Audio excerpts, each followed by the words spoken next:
It's Song Talk Radio.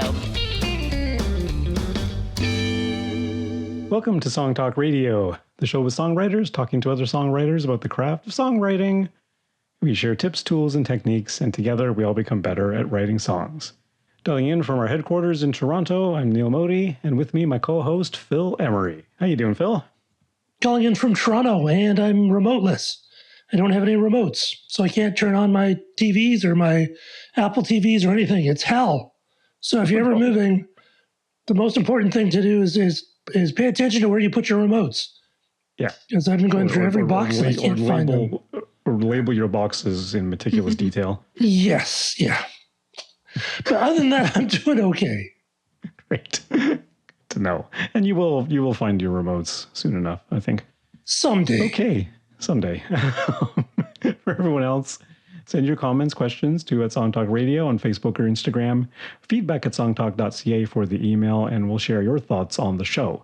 And please visit songtalk.ca to see the show post for this episode, to find links to resources we mention, and to download lyric and chord sheets to follow along with the songs that we feature.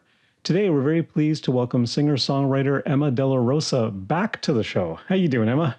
I'm doing great, thanks. It's good to be back. Yeah, great to have you on the show again. It's been a couple years, I think, since you were on the podcast first time. And yeah, it's a great episode. Be sure to check out Emma's earlier episode. We'll put a link to that in the show post. And before we get to Emma's great song, another heads up about our songwriting challenge for 2026, which is to write a traditional country song, whatever that means to you. And of course, check out the webpage, songtalk.ca. In the sidebar, there's a link there to songwriting challenges. Hit the one for 2026, and we have our launch episode that we did with Blair Packham a couple months ago, and a few other small resources and stuff to get yourself primed up for writing a country song. And of course, we'll be featuring our songs, our answers to the challenge, as well as our listeners' answers to the challenge sometime in the fall. And thank you to the guys who have already sent in their answers to the challenge long in advance. It's amazing. So many people are so together. I don't know how they do it. Yeah. They just whipped it off and sent it on. So yeah, we are asking that you write a new song. You don't send us a song you've written already. You do write a new song, and we'll trust you on that. And yeah, and then we showcase the listener songs on episodes after we share our songs to the challenge. So yeah, looking forward to that. How about you, Emma? Do you ever engage in songwriting challenges? Oh, that's a good question. I've never formally done one, but sometimes I'll write a song to challenge myself, and that usually just starts with a what if. And yeah, can't remember. I don't have a recent example, but right. Yeah, maybe I'll try this one. Yeah. Here's your chance. It's good. It's a good exercise to get yourself out of the typical ways that you write songs and the typical things you do. Okay. Emma Della Rossa is a songwriter, singer, and flutist whose dreamy pop production, layered vocals, and narrative-driven lyrics unravel what you thought was healed and heal what you didn't know was broken. She is the creator and host of Bedroom Studios podcast, an interview series highlighting musicians' creative process and career journeys, and the founder of Toronto Music Gals Network, an artist collective supporting female and gender-diverse musicians across Canada. Driven by a passion for collaboration and conveying powerful messages through music, Emma's upcoming single, Garden, explores themes of healing, resilience, and reconnecting with your inner child. Tonight, we'll be talking to Emma about her song, Garden. Be sure to download the lyric sheet on the show post at songtalk.ca to follow along. And a nice little treat for us and for our listeners, Emma is going to be performing her song live with her piano. And yeah, let's hit it. Take a look. Take a look on YouTube and take a listen. Thanks. So this is my song, Garden. It is coming out on July 8th. And I'm excited to share this acoustic version with you today.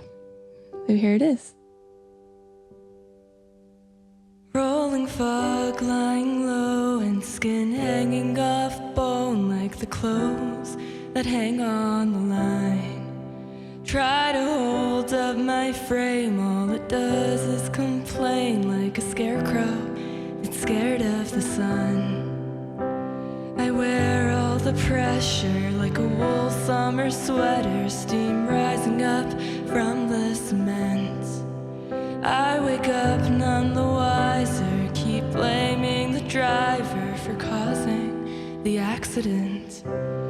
I wanna be free, I wanna be free. How can I be? I wanna be free. I'm planting the seeds. One day you'll see the garden is growing.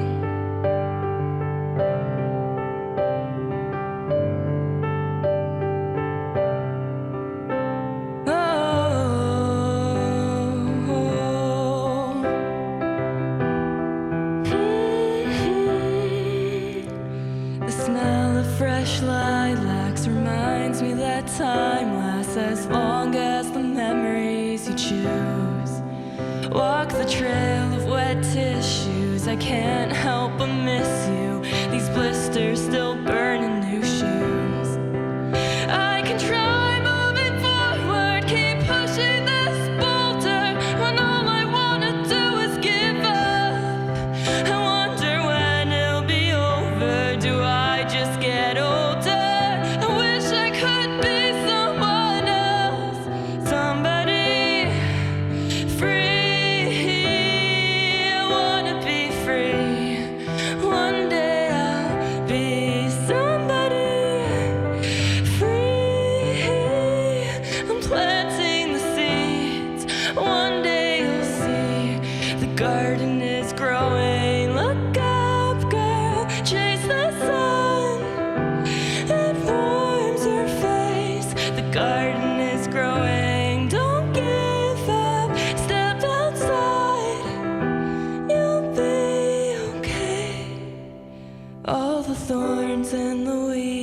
Brought you to your knees, bloom into clover and rose.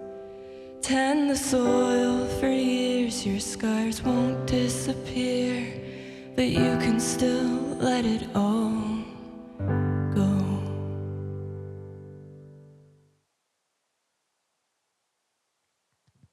Great. Amazing. Thank you. Very nice. Nice variation on your chorus at the end, where it sort of acts kind of like a bridge. The Look Up Girl section kind of acts like a bridge. Mm-hmm. Yeah. But it's based on the chorus, but it works really well. It's a nice way of giving some dynamics to it. And it's what's nice is someone said that it's a great song, focuses on one moment of time, like one moment, one feeling. Other people feel like there should be a story to it. I'm more the former, and this is very much like one concept: the garden and the vegetable sort of metaphor, but talking about past pains and hurts, and it's great. It's metaphorical, but it's not too metaphorical. But it's specific, but it's not too specific. It's a perfect balance, which is so hard to find, I think. Thanks. Appreciate that. Yeah, it's really nice. I thought that bridge was just a bona fide bridge. Is it the chords that are the same as the chorus? The chords are the same for the whole song. Right. Okay. Fair enough. Yeah. Okay. But then the melody and the structure of that bridge section changes then just based on those other things. Yeah, Nice. it's based off of like the interlude melody. It's really similar. Yeah. Right. How come you decided not to repeat the chorus at the end? As a light of because the chorus is a lot more positive. It's forward looking, as opposed to your last verse. Your scars won't disappear, but you can still let it all go. Mm-hmm. You say it's a nice ending. I'm not complaining about that. I'm just curious. Typically, you would end it on the more triumphant note. Yeah, I felt like the chorus it wasn't as much of a landing place. It's the lyrics are they're basically the same. In the first chorus, it's asking more of a question. In the second chorus, it's not asking the question, but it's still kind of saying the same thing. It's the yearning and like wanting to be somewhere that you're not. And so well, it's much more declarative. The second chorus is very declarative. Exactly. Yeah. Yeah. It's like, but yeah, I when I listen to songs, when I write songs, I see a lot of images in my head. And I wanted to kind of end on the ground and zoom out and kind of have a feel like it's you're back to where you started, but you've changed a little bit. So yeah, I felt like ending on the verse, but having it feel more self-assured, and the lyrics basically saying like, it's okay to want to feel better, but it's also okay to be content with where you're at and to be proud of yourself for where you're at. I think it also makes it a bit more intimate. Yeah, as well. I think if you repeat the chorus at the end, because it's a great chorus, it makes it a bit more kind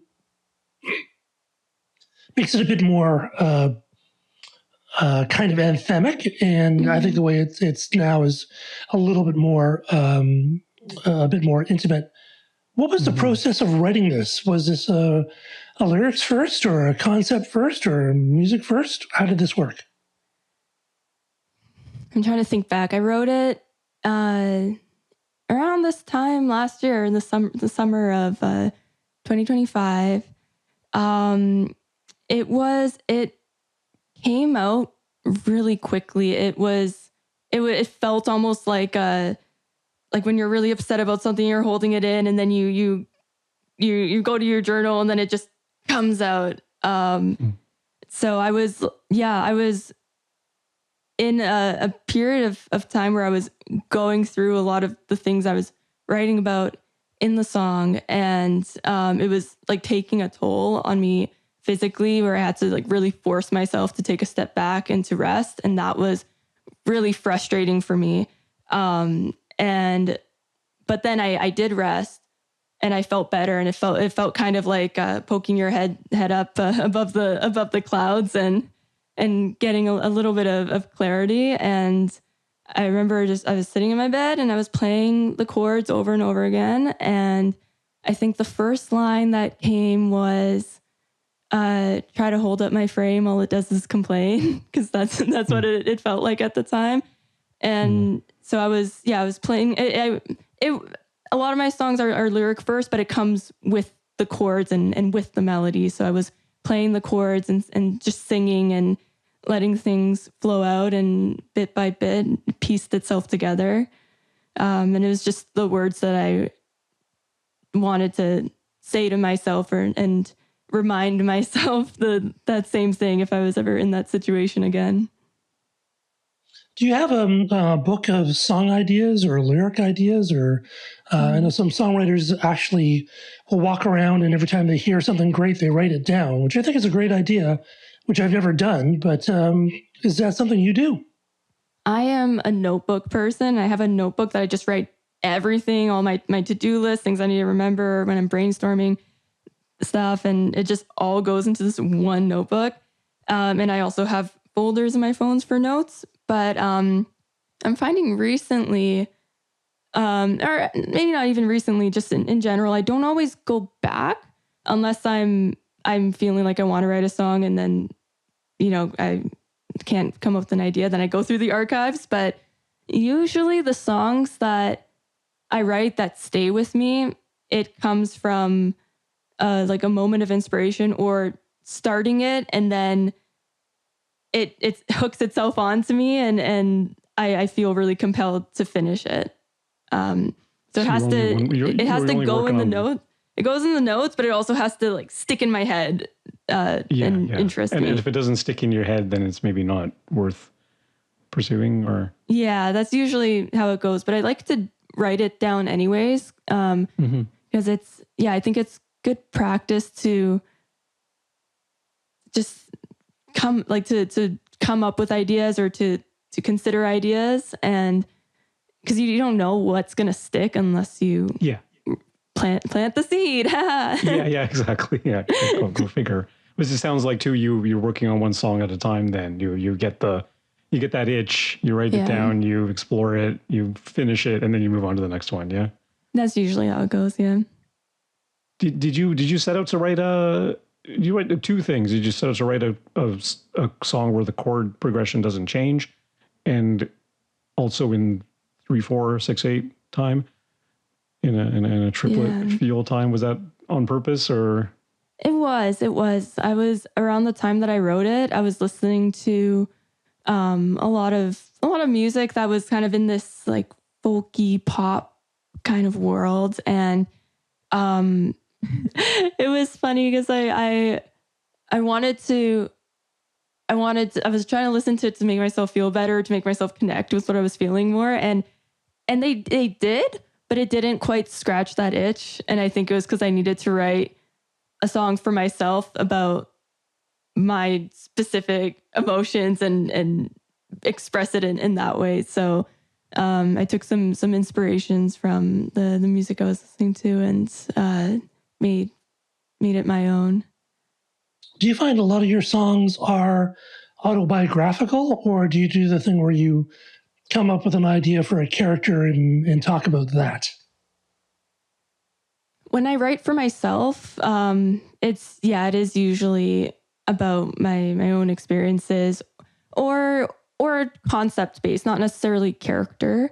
But I guess if I'm writing about a concept that I haven't experienced, I'll create a character, but it's like, it's me.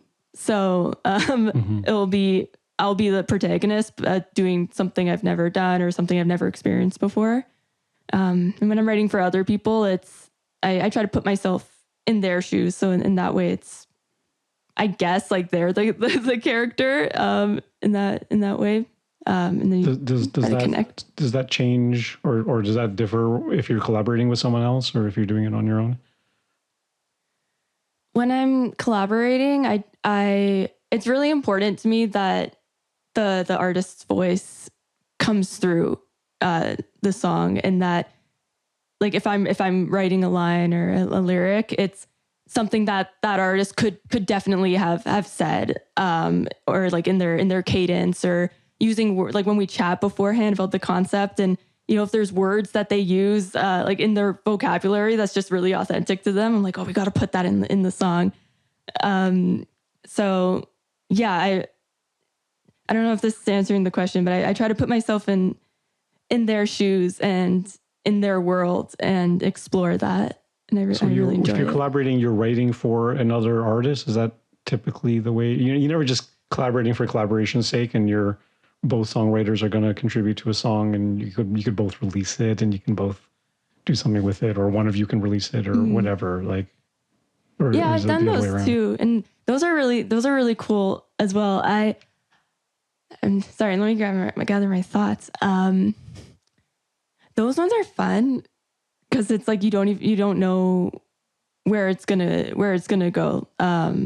Like sometimes there is a little bit more freedom in that. And yeah, recently I've been doing more writing for and with other artists, but sometimes they'll come in, they'll be like, hey, like I don't want to write a song for myself. Let's write a song. I'm like, let's do it. I'm so down. Yeah. And then sometimes I'll like contribute. Okay, well, I've been going through this thing this week. Maybe we can write about that. Yeah. Cause like, do you ever do this? Like you're working on a song, but maybe you want some help finishing it. So you reach out to a collaborator and say, hey, this is my song. This is my story, but I need some help finishing this. You ever do it that way too? Yes. Yeah. I went to, me and a couple of songwriter friends. We went away for a weekend and did like a songwriting weekend.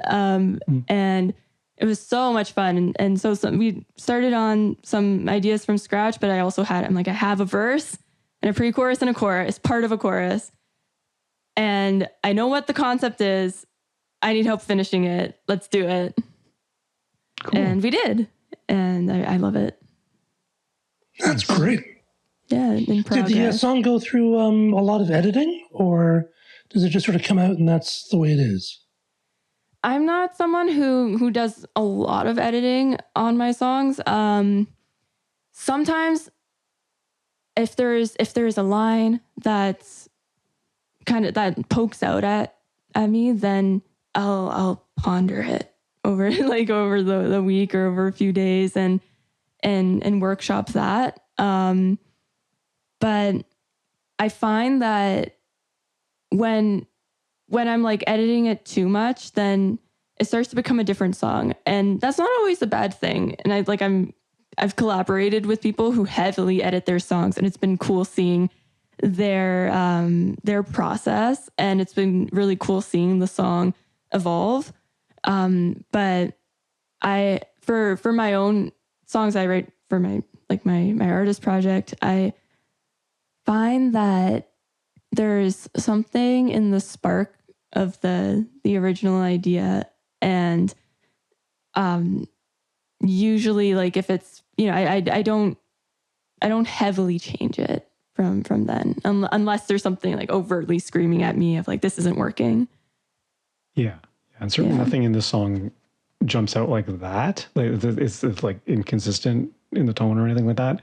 But it also it's also this song like the cadences and the way the lyrics fall and everything is very consistent. Number one, and it's also really well.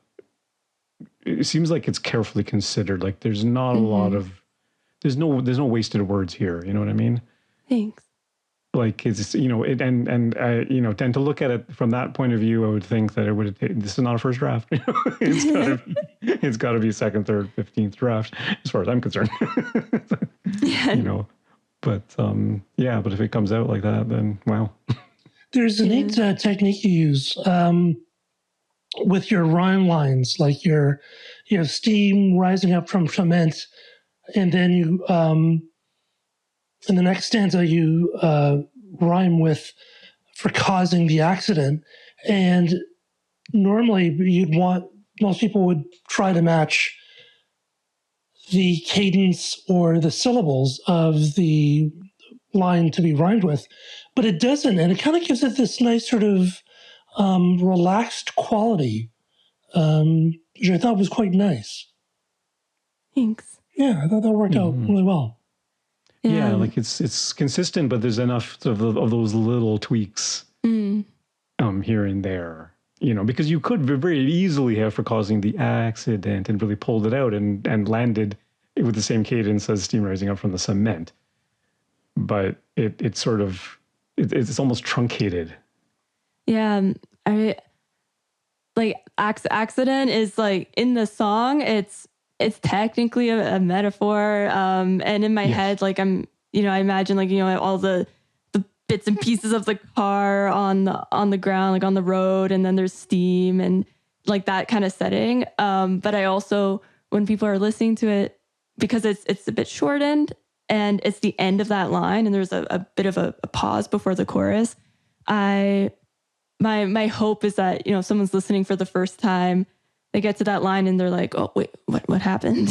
And it kind of like snaps them a little bit, makes them pay attention. Because it introduces a bit of tension because it breaks the flow. Because everything else is very, especially with the 3/8 thing or 3/4 thing, it's kind of ebbing and flowing really nicely, and then causing the accident. It's kind of abrupt. It's like what? Which is great because then you lift up into the chorus, which is really nice, right? Yeah. So what's the this is going to be your the single off the release? Yes, I am releasing 4 songs in the fall, and this is the first single from that group. It's very exciting. Okay. So it's amazing. So it's an EP for the fall, but you're releasing one per month until then, sort of thing, or one every 3 weeks or something like that? Maybe 2 singles and then the project. Ah, okay. Yeah. Neat. So everyone here is getting the inside scoop. Yes, you heard it here first. Yes. Unless you've gone to a live show. I'm sure you've performed this on live already, right? I have. And I've talked about it so much on my podcast because I can't keep my mouth shut. That's right. That's right. So everyone who wants to know about it will know about it. Yeah, for sure. All the diehard fans will know about it. Yeah. But I'm sure. Did you ever do that? You ever workshop a song live? Like, yes. You just finish writing it, perform it live, see how it lands with the audience, and making changes on that. Especially when it's an upbeat song. Because I'm not a drummer. I would like to learn how to play the drums, but I don't know how to play the drums well. Anyways, I'm trying to learn how to program drums. So playing my songs live with the band, it's so helpful to just hear what they might sound with more built up instrumentation. And I find playing with the band has helped my production skills a lot as well. There's only a certain amount of people in your group, and you have to work with what you have. And I think like sometimes putting constraints from a production standpoint is really helpful. I tend to layer a lot of things, and that's, I guess, my style, but thinking about it in different groups or like instrument groups or groups of sounds has helped a lot. So when you get together with your bandmates, do you dictate, or not necessarily dictate, but at least suggest, I want the guitar line to do this, I want the bass line to do this, or do you just let them kind of feel their way through the song and whatever they come up with is cool? Yeah, I've been lucky to have worked with a lot of great musicians. So, when I have just a voice memo, they're able to run with it, and we kind of workshop it together. But nowadays, I'll give them demos that I've made, and I'm like, okay, here's my simplified drum parts. This is your bassist. Go wild. Yeah. Nice. Do the songs kind of go through any sort of evolution in the studio? With this project, it was I was sitting on these songs for a while, most of them anyways. So I had all the production done, and in the studio it was just retracking things to just record them a bit nicer, and re-recording all the vocals. So from a production standpoint, it didn't change too much at all, especially with Garden. Didn't change too much at all from the original demo. But recording the vocals was a really cool journey. And in that way, I found that the song evolved a lot, even just in terms of my relationship to it. And, when I wrote it in August, I wrote it about one thing. And then in October or November, when I went to record it, the day before, this is a deep cut. No, I haven't shared this story. But the day before I had the vocal session for this song, there was a death in my family. And so this song that I had written about my mental health journey, when I was recording it in the studio, suddenly became about generational trauma, and how, we can, with every generation, we're kind of healing the things that, our parents went through or our grandparents went through, and these cycles of trauma, but there's also cycles of healing. And that was what I was connecting to a lot when I was recording the vocals for this song. And then when I play it live, it's probably going to mean something different to me as well. Yeah. Well, and that's what's nice about writing, with this kind of imagery and stuff, that it can be open to other people's experiences. Like you say, it could evolve depending on how you see it. Even years from now, think about performing the song and what it might mean for you, at a completely different time. It's amazing. Thanks. Yeah, great tune indeed. Thank you so much. So cool. It's coming July 8th, so everyone will be able to hear it. Yeah, for sure. Yeah, and that's a lovely treat to have a live performance on our show. We don't see that. We used to see it all the time when we did the show live in the radio station. Not in so the before times. In the before times, because it is a pain in the butt, as you know, to set it up to go through Zoom sometimes. But we got it working. It sounded great. Okay, I think I'm hearing the band.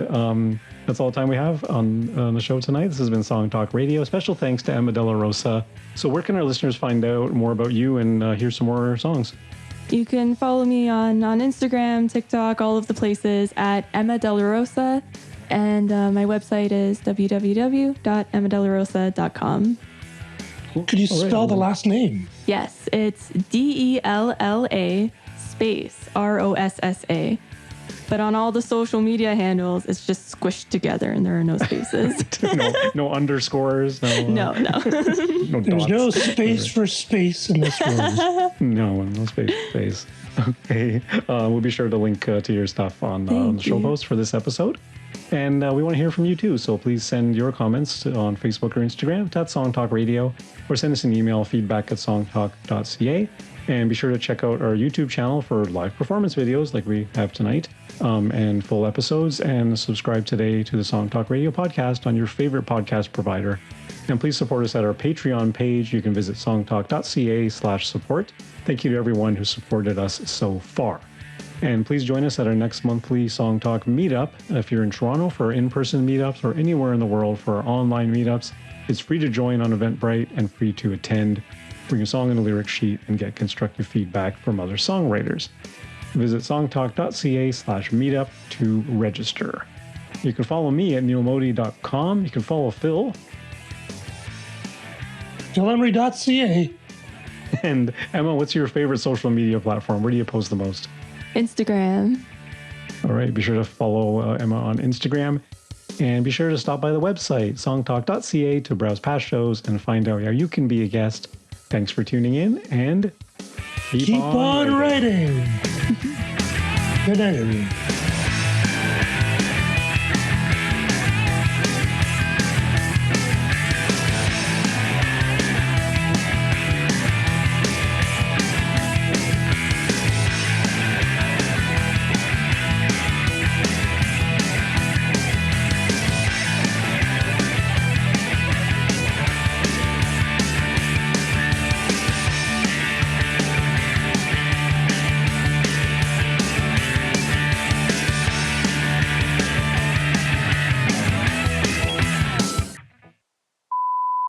And we're out.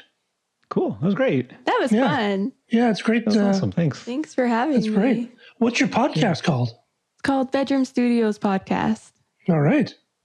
Let's give it a listen. Thanks. Mm-hmm. Thanks for having me. You betcha. It was great. Happy to be back on the show. Yeah.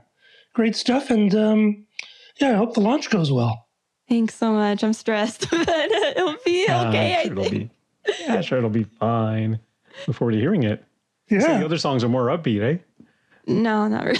Not really? Okay, fine. Well, that's okay. Not for this EP, but I'm working on some stuff. All right. Ain't nothing wrong with that. You gotta style, stick with it, you know?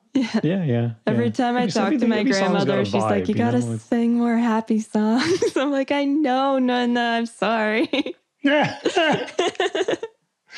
I could work for the Smiths. They never had a happy song. Yeah. They seem to be, they seem to have been okay. Yeah. Yeah.